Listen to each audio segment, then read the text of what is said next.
Agama impor. Agama impor. Ya. Itu justru berkontribusi dong terhadap Kerusakan. Nah iya. Karena surganya nanti.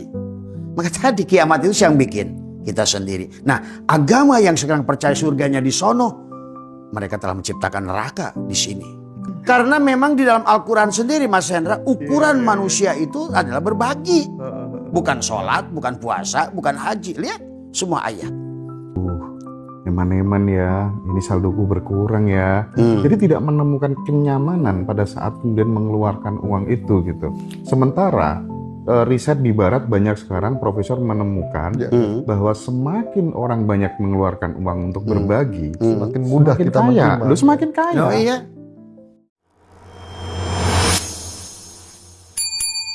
Bahkan sebenarnya Mas Hendra, kalau BMKG sudah mengatakan musibah di satu titik, tadi semua ternyata yang terjadi di sebelah sono, emang bisa pindah dia. Bisa pindah kalau orang paham. Karena mereka itu hidup sesungguhnya. Tapi mereka bergejolak seperti itu, apakah kemudian merespon perilaku manusia? Iya, karena kita remote kontrolnya. Karena antara alam sogir dan alam kabir, unsur narun hawaun maun turobun sama, di luar pun unsur narun hawaun maun turobun. Maka begitu manusia sampai kepada Bukit Turisin, maka selalu bicara gunung. Kan tadi Nabi Muhammad Jabal Nur, Jabal Sur, Nabi Musa Bukit Turisin, kemudian Nabi Adam adalah Jabal Rohmah. Jabal itu kan ada gunung syariat, tetapi hakikatnya ada pada diri. Maka gunung itu bicara pada kita sebetulnya. Pernah nggak lihat hadis bahwa kata gunung Uhud bicara pada Rasulullah? Hari ini pun semua gunung itu bicara ke bahasa itu kok. Tapi saya kemarin tidak bisa menahan, saya drop di Merapi itu. Ada yang saksi, termasuk profesor dari UIN Sunan Kalijaga yang ikut saya waktu itu. Ada lagi Mah Gomleng yang ikut saya, dia pun sampai menangis itu di situ. Dan dia bisa merasakan itu baru energinya. Apalagi Abah yang berhadapan dengan hal itu. Dan pulang dari situ, padahal Abah itu besok itu ada janji mau ketemu Pak Jokowi. Karena sudah diatur oleh Pak Jenderal Nurwidio ke sini. Tapi Abah batalkan dengan penuh karena akhirnya di sini 5 hari saya sakit. Itu Jokowi yang asli? Hah? Asli. Oh, asli. Bukan. Oh, sekarang ada yang palsu. Ya, tadi. Jadi jangan dikira. Maka Abah itu selalu setiap gunung itu 2 kali. 1, minta proposal. Kalau mereka sepakat, Abah datang lagi berterima kasih. Maka sebenarnya, nah inilah juga harus dipahami untuk sampai pada kesadaran Isa tadi. Sebetulnya setiap bangun tidur, terima kasih ya Allah pada segala perkara. Pertama, alhamdulillah, terima kasih atas tubuh, terima kasih mata, telinga, terima kasih ginjal, paru-paru, terima kasih ya Allah. Kalau bisa segala apa yang bisa kita sebutkan, terima kasih atas udara, terima kasih atas laut, terima kasih atas pohon, terima kasih atas pohon, terima kasih alhamdulillah ya Allah, ya Allah, ya Allah. Kadang-kadang saya setengah jam hanya berterima kasih menyebutkan segala perkara yang saya bisa lihat dan ingat. Karena itulah sebelum tidur dan bangun tidur sebetulnya. Nah, berarti Bah, kalau misalnya kita selama ini diajari bahwa surga itu nanti, itu sebenarnya cukup berkontribusi untuk kemudian membuat kita itu tidak peduli, tidak aware terhadap keharmonisan dengan alam. Sementara di Jawa, di Sunda diajarkan konsep sedulur papat, kalau di Bali dapat dan lain sebagainya gitu. Bagi agama warisan ini apa dari Timur Tengah misalnya, agama impor, ya. Itu justru berkontribusi dong terhadap kerusakan. Nah iya, karena surganya nanti. Nah, itulah sesungguhnya kita ini. Nah inilah balance-nya alam sogir dan alam kabir. Sebetulnya kita dan alam ini adalah kita remote control. Maka kata Abah, manusia yang meninggalkan sholat hakikat, gunung berapi aktif. Manusia yang meninggalkan saum hakikat, maka angin aktif. Manusia yang meninggalkan adalah zakat hakikat, maka air aktif. Manusia yang meninggalkan haji hakikat, tanah aktif. Karena kita remote control. Maka lihat, maka kenapa Merapi itu tidak mau Abah damaikan? Karena di situ kesyirikannya sudah luar biasa tadi semua ya. Jadi sebenarnya betul kata dulu kan kalau banyak Umar bin Khattab pada saat ada musibah, hei kalian, dosa apa yang telah kalian lakukan sehingga air melaknatmu. Ada kaitannya Mas Hendra. Maka tadi kiamat itu yang bikin kita sendiri. Nah, agama yang sekarang percaya surganya di sono, mereka telah menciptakan neraka di sini kepada kehidupannya sendiri. Dan Allah itu sudah merewind termasuk dari kaum Saba dulu. Mereka kan tadi satu kaum yang gemari pahlaw jenawi, rakyatnya hidup makmur. Dan ternyata kan kaum Saba itu di kita itu semuanya juga. Wonosobo kan? Wonosobo itu. Termasuk Ratu Boko, semua Bilqis kan Ratu Boko semua tadi. Kisah ini udah berulang-ulang Mas Hendra. Bahkan kemarin Jenderal Nurwidio datang ke Abah, bah sebetulnya kita ini dulu pernah lebih hebat, bahkan pernah ke Mars. Bukti bahwa Indonesia itu hebat Nusantara di Laut Arafuru itu kata Jenderal Nurwidio, nanti cek aja dengan beliau, Nur Wahid. Kata beliau, saya pernah menyaksikan itu hanya pondasinya lebih tinggi dari Burj Khalifah yang ada di Dubai. Dan itu sekarang masih ada pondasinya. Itu bukti bahwa kita ini pernah jaya, sukses dunia. Itulah bukti juga bahwa kiamat pernah terjadi.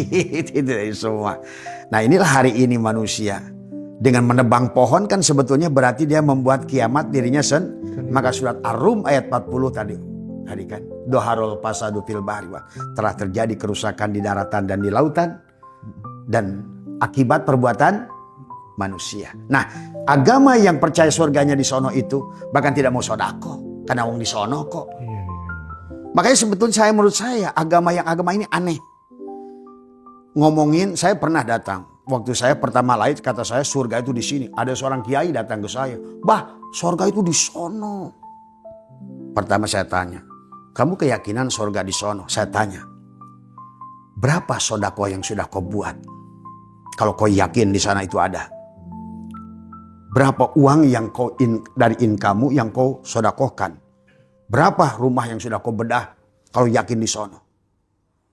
Nggak ada. Berarti kau itu sebetulnya gak yakin di sana itu ada. Kalau kau yakin di sana itu kau ada, kau dari sini akan terus disembrangin ke sono kok.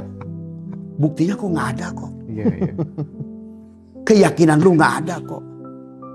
Maka itulah tadi saya sering ngobrol tadi semua. Betul yang pendeta kemarin. Kalau Islam ditambah sholat itu wajar dong 2,5%. Kami Kristen ya 15% ya gak usah tambah sholat dong. Keluar duitnya kan 15%. Itu logik. Karena memang di dalam Al-Quran sendiri Mas Hendra, ukuran manusia itu adalah berbagi. Bukan sholat, bukan puasa, bukan haji. Lihat semua ayat. Tentang takwa, sodakoh. Tentang iman, sodakoh. Hijrah, sodakoh. Iman yang sempurna, sodakoh. Khusyuk, sodakoh. Artinya sebetulnya tujuan kita beragama itu tadi balik lagi ke Isa. Rasa kasih, ruhama ubainahum, saling berbagi, saling menyayangi tanpa usah memandang siapapun kamu. Jangan lagi melihat kulit. Apakah ini anjing, ini babi, ini domba, ini apa, ini Kristen, ini Hindu. Lihat hidupnya. Maka Abah ajarkan tadi dua kan, segala apa yang dari makhluk pandang syariat dan hakikat. Apapun yang menurut kamu jelek, buruk, menyerangmu, pandang hakikat, lihat Allahnya. Ini tema yang paling saya suka nih, Pak. Iya. Jadi kan pernah ya, bukankah ada hadis qudsi ya? Iya. Aku dulu nggak punya pakaian, ya nggak? Aku dulu haus, aku dulu lapar, gitu kan?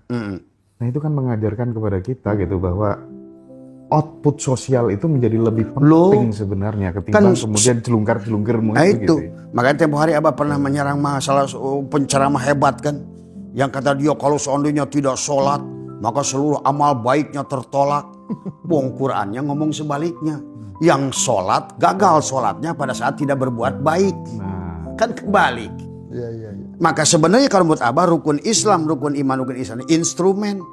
Sebetulnya tujuan maqasid Allah itu bagaimana merasakan kehadiran Allah. Itulah kenapa Baroh ahli syirik lebih dihargai daripada Musa. Sampai dia berkata, hei Musa, aku gak bangga dengan sholatmu karena sholatmu untuk dirimu. Hei Musa, aku gak bangga dengan dikirmu karena dikirmu untuk. Tapi aku bangga dengan Baroh pada saat dia berbagi kepada manusia. Itulah Isa. Makanya Makanya tadi letak tubuh kita ini Isa itu di dada karena di sini Rahman, Rahim. Di sinilah. Tadi bukan Rahman, Rahim, bukan benci dengki. Rahman, Rahim. Ini kan diisi sekarang mah. Benci. Jidatnya hitam tahajud. Tapi di sini benci, dengki. Bukan Rahman, Rahim. Ini yang terjadi hari ini. Karena agama dijadikan tujuan. Padahal agama itu adalah instrumen untuk tujuan. Tujuannya merasakan kehadiran Allah dengan saling. Maka tadi dalam tauhid syuhudul kasroh bil wahdah, menyaksikan segala bentuk apapun dia pada afalnya, pada asmanya, pada sifatnya, pada zatnya yang kulihat fa'aina matuwallu pasama wajhullah. Maka aku mencintai apapun tanpa aku harus tertipu dengan bentuk dan rupa. Seharusnya begitu. Maka nggak ada lagi. Nah itulah akhirnya bebas dari penyakit kulit, bebas dari penyakit buta, keluar dari bui Ashabul Kahfi, keluar daripada guha. Itu kan istilah-istilah itu sebetulnya. Tadi semua. Tapi bagaimana Abah memberikan nasihat kepada teman-teman yang ketika ngeluarin uang, entah itu untuk rumah layak huni lah, entah itu untuk ngasih buka puasa dan aduh, eman-eman ya, ini saldoku berkurang ya. Jadi tidak menemukan kenyamanan pada saat kemudian mengeluarkan uang itu gitu. Sementara riset di barat banyak sekarang profesor menemukan bahwa semakin orang banyak mengeluarkan uang untuk berbagi, semakin mudah kita menerima. Semakin kaya. Oh iya. Tadi saya ngobrol dengan Pak Abu. Abah itu tidak punya PT, tidak punya usaha. Tapi dari mulai saya bilang ke Pak Abu dari 30 tahun yang lalu hanya belajar, bahkan dulu 30 tahun yang lalu saya pertama kali jadi ustadz Mas Hendra ceramah. Saya buka pengajian di sini 5 orang. Dari 5 orang, 10 orang, 20 orang setiap ceramah saya bagi uang. Sampai timbullah fitnah di kampung ini. Itu katanya ustadz apa? Habis ceramah dibagi duit, kasih tahu ke mereka ustadz baik. Jadi abis ceramah bagi duit karena pola pikirnya udah kayak kuda. Perkara yang baik pun dianggap jelek. Iya betul. Kan seharusnya kan dianggap aneh abis ceramah. Mungkin kalau mereka kan kebiasaan mereka abis ceramah narik duit. Kalau ini kebalik. Abis abah ngasih ceramah malah ngasih duit. Nah itu kan wah bid'ah ini kan gitu. Bid'ah dalam otak dia gitu. Berseberangan. Padahal kalau abah di sini dulu dari awal pun kata abah itu Mas Hendra di sini ngelatih orang sholat itu dari mulai, bahkan masih syariatnya masih luar biasa gitu kan dari semua. Sekarang gimana Bang? Sekarang kan udah sadar, udah sadar tadi semua. Tadi kalau makanya sebetulnya kalau udah ketemu kesadaran Allah tuh mengasih mudah kok. Sholat, puasa, haji, cukup dengan jadi semua tuh.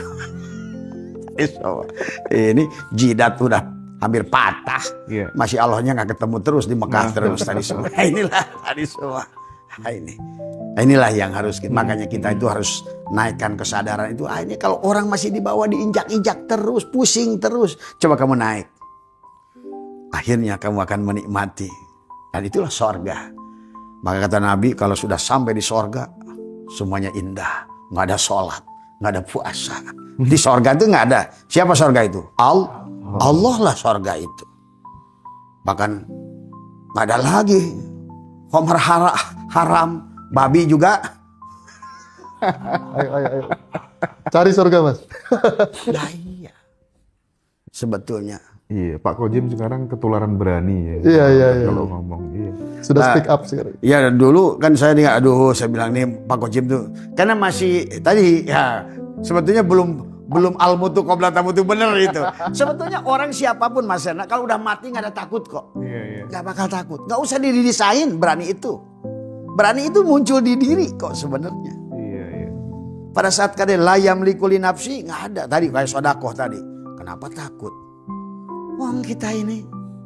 Maka Abah pernah diuji oleh Allah itu dengan kerja sekian puluh tahun. Mencalonkan bupati habis 12 miliar. Tapi kok nggak bergeming? Nah, kata orang. Itu Pak Abah nggak merasa sedih. Kenapa sedih? Wong saya lahir telanjang. Gitu.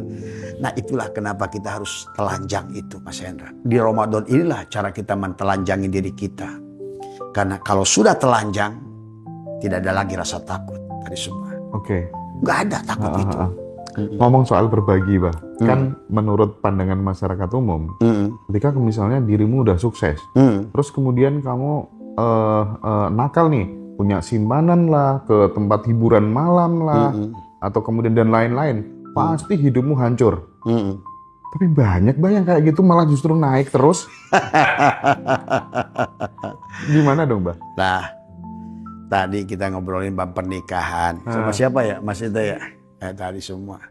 Kan sekarang ini kata saya, di kita ini nikahnya pakai KUA. Iya. Didoain banyak kiai. Betul. Kendurinya rame. Tapi kemudian kenapa akhirnya banyak KDRT.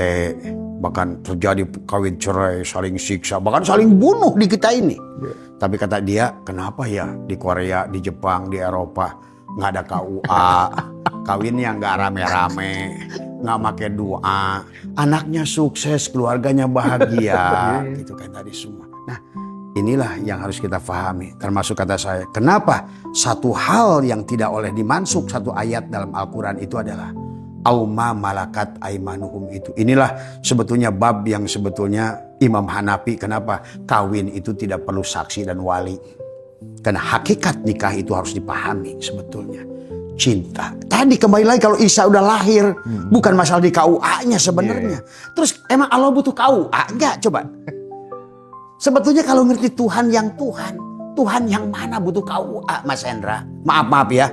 Ini kita bicara dewasa ini. Betul. Bukan kita mau narrow minded yang mau debat masalah pikir. Bukan. Coba kamu pikirkan. Apa Tuhan tuh butuh KUA?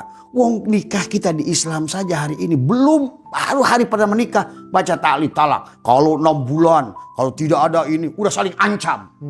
Coba. Maka saya berkata di Eropa itu saya menyaksikan bahkan mereka sebetulnya kelihatan mungkin menurut fikih salah. Tetapi mereka menemukan esensi daripada isi Al-Quran tentang bagaimana pernikahan itu. Makanya wa min ayatihi an khalaqalakum min azwajan litaskunu ilaiha. Jadi secara nuraninya sebetulnya banyak sekarang orang kalau menurut saya nikah dan kawin tapi mereka itu zina. Kalau berdasarkan bahasa Al-Quran. Setuju. Iya. Tapi mereka yang timbul ruhamau bainahum datang dengan cinta. Dia jaga keluarganya. Maaf ya barangkali. Kemarin ada juga tadi malam tuh, ada juga yang nanya tuh di Kalimantan. Nanti anaknya anak siapa kalau kayak begitu? Kata saya sebenarnya hari ini pun walaupun kamu dikawinkan oleh KUA, kamu itu tidak memiliki anakmu. Maka jangan aneh kata saya. Kamu kayak kemarin ada tuh kasus di sana. Orang nikah 18 tahun. Dinikahkan oleh ulama. Saksinya bahkan orang tua saya ini orang kaya. Ulama dihadirkan. Doanya banyak. Sampai hari ini saya nggak punya anak. Pembantu saya anaknya. Dia nakal di kebun pisang malah hamil. Nah, terus kata dia Tuhan bagaimana ini aturannya? Iya. Nah disinilah sebenarnya adalah Tuhan itu nggak pengaruh pada saat pernikahan. Ini juga kita itu memang kalau nanti ke depan itu memang pemahaman itu akan mulai manusia menyadari siapa sih Tuhan itu, apa sih yang dikehendaki oleh Tuhan itu, bahkan termasuk. Nah itulah kenapa di dalam kitab Mazhabul Arba'ah termasuk 4 imam berbeda pandangan dalam menyentuh perempuan, dalam menikah, beda. Oke. Dulu Hanafi di sini Mas. Hanafi itu biar anjing boleh. Semua. Iya. Yang kemudian tiba-tiba terjadilah penguasaan penjajah tadi semua. Ini Mas Hendra. Orang yang sudah lewat KUA aja tidak ada jaminan kalau Iya, nggak dioplos. enggak. Dan jangan-jangan itu cuma sekedar bisnis. Nggak ada dijaminan kalau nggak dioplos sama laki-laki lain atau. Nah itu. Inilah yang sekarang ini ke depannya makanya kita ini tidak boleh lagi beragama itu dengan narrow minded tadi semua. Oke. Maka pahami Tuhan, jangan lagi kayak tadi, jangankan urusan kawin begini kata saya. Wong jadi Musa jadi Rasul, emang ada SK-nya. Maka kemarin tuh ada yang bertanya bagus di Kalimantan itu. Gimana cara penunjukan dulu Nabi dan Rasul? Siapa yang nunjuk? Apakah kayak Mas Sorji, apakah dulu itu Nabi itu benar ada orangnya ataukah hanya sebatas? Ya memang hari ini nggak ada buktinya kok.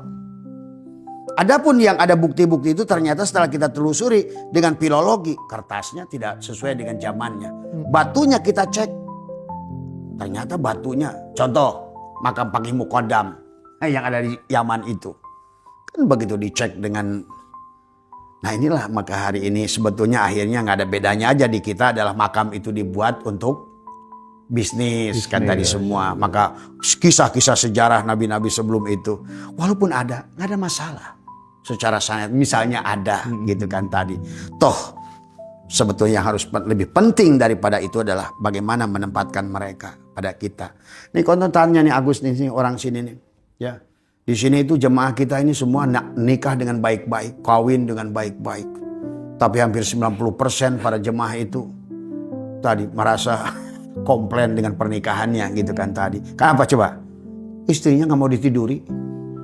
Maka kata saya, istrimu yang tidak mau ditiduri atau melayani suaminya dengan terpaksa itu jinah sebetulnya. Sebenarnya. Kalau secara hakikat tauhid. Karena nggak selaras. Nggak selaras, betul. Dulu, pernah nggak masih ada dengar tuh? Ada seorang dokter membuat disertasi. Membeli pelacur 500.000 asal akadnya. Dia selama dia setuju dan dia ikhlas. Sebetulnya nanti akan ke situ nanti itu pemahaman itu manusia itu. Bagaimana saling menyayangi. Kembali lagi Isa dilahirkan. Ruhama ubainahum. Memang untuk sementara ini agak frontal mendengarnya. Betul, frontal. Betul. Dan kita kalau tidak move on belajar dewasa memahami kapan. Jadi Abah itu mengajak pola berpikir dulu. Jangan dulu nolak gitu loh. Maka kenapa di dalam Islam ada kaidah usul fikih. Dalam kaidah usul fikih itu nggak ada yang salah Mas Hendra. Tadi semua. Ya contoh. Makan daging babi haram nggak? Kalau menurut pengertian sekarang Haram. haram. Tapi pada saat satu tempat ada musibah, tidak ada makanan kecuali babi, boleh dimakan nggak? Boleh. Boleh. Bahkan boleh nggak kita makan tubuh kita? Secara fikih pada saat tidak ada makanan? Boleh. Boleh. Tuh. Kan sekarang orang ribut masalah vaksin aja contoh. Ini dari babi. Wong makan babinya saja kalau nggak ada makanan lain boleh kok. Inilah bahwa sesungguhnya based on condition. Fikih pun sebetulnya based on condition. Situasional. Tadi semua. Bahkan kalau kita naik kapal bertiga. Misalnya terapung. Datanglah di pulau. Mas Rojik jangan Abah dulu yang mati. Mas Rojik mati duluan. Nah gitu. Saya sate dia. Nah gitu. Kan boleh menurut fikih itu. Kenapa? Karena kita ada kaidah usul fikih mendahulukan yang lebih mempertahankan nyawa ini. Kan sekarang kemarin masalah vaksin itu ribut. Ini babi. Kata saya, kalau masih ok-okan aja. Kalau memang harus dimakan, itu obat. Mempertahankan nyawa, mempertahankan yang lebih wajib, itu lebih wajib daripada kita. Karena tadi, dalam wajib ada yang lebih wajib kan dalam hukum Islam itu. Maka dalam hukum pun sama. Tadi. Nah, cuma yang saya sering ajarkan adalah sekarang ini kesadarannya, wong jangan kayak pandangan Imam Mujtahid yang dulu 1000 tahun yang lalu itu mutlak dipakai sekarang. Pandangannya beda Mas Hendra. Di pandangan mereka itu nggak ada Mercy, nggak ada Harley Davidson, nggak ada semua. Hari ini tentu beda. Maka tadi kita lagi bicarakan ada seorang kiai lagi yang kasus lagi di Sukabumi kan meniduri santri lagi. Ada tadi teman saya lagi Mas Hendra itu. Ya ampun. Teman saya kenal.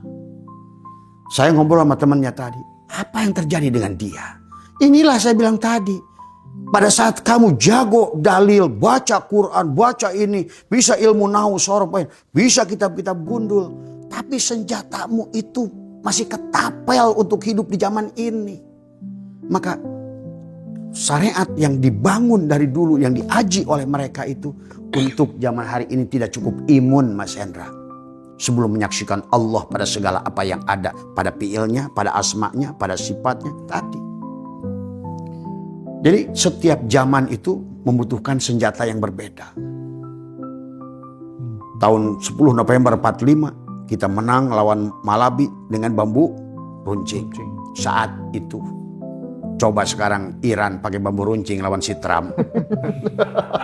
Mati konyol semua. Konyol. Dah. Itulah kenapa kita ini dalam segala hukum kepada manusia. Apalagi fikih. Nggak bisa fikih. Nah tadi juga Kiai yang dari MUI kan laporan masalah sholat. Bener juga Abah ya. Sholat yang dulu tuh kayak gimana sih? Tuh kan lu mulai ragu. Sholat lu kata gua. Haha gitu kan tadi. Dia Kiai loh. Tadi ada yang tanya di Telegram buat Abah.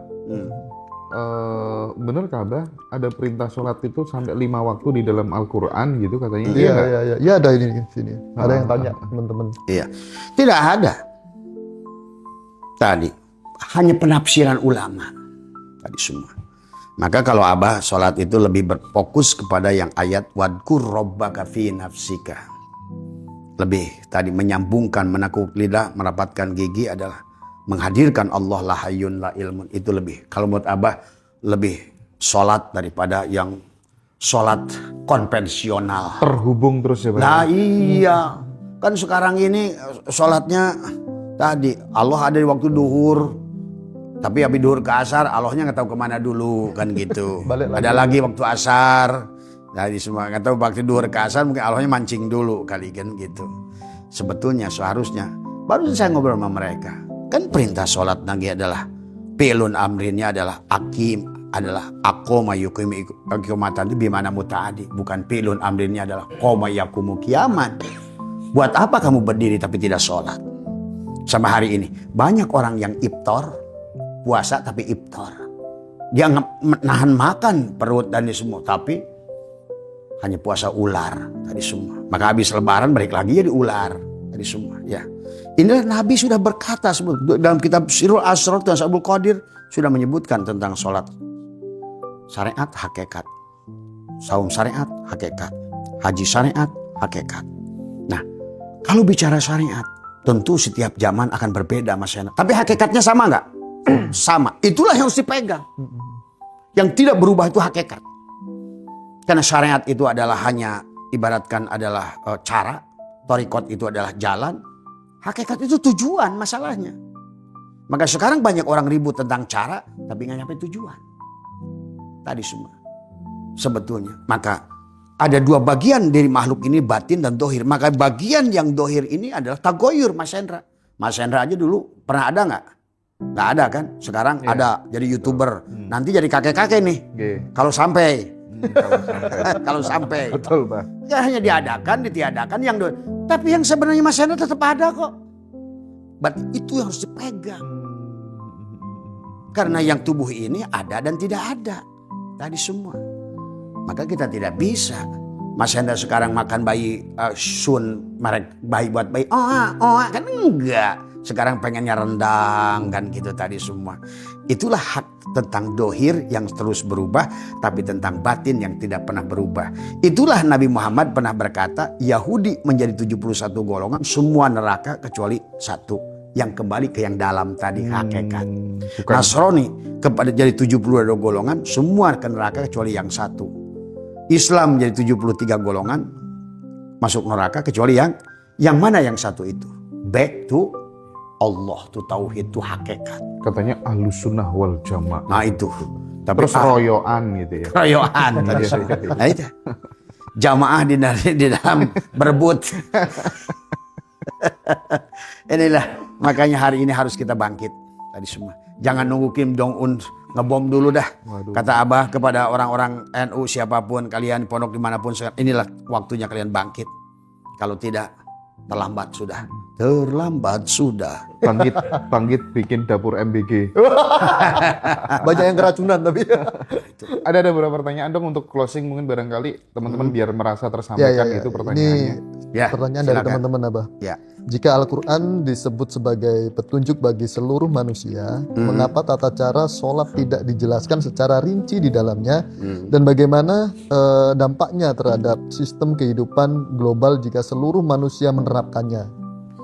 Nah itulah kenapa saya bilang tadi dalam bab sholat Nabi Muhammad itu tidak mencontohkan sholat semacam itulah kehebatannya.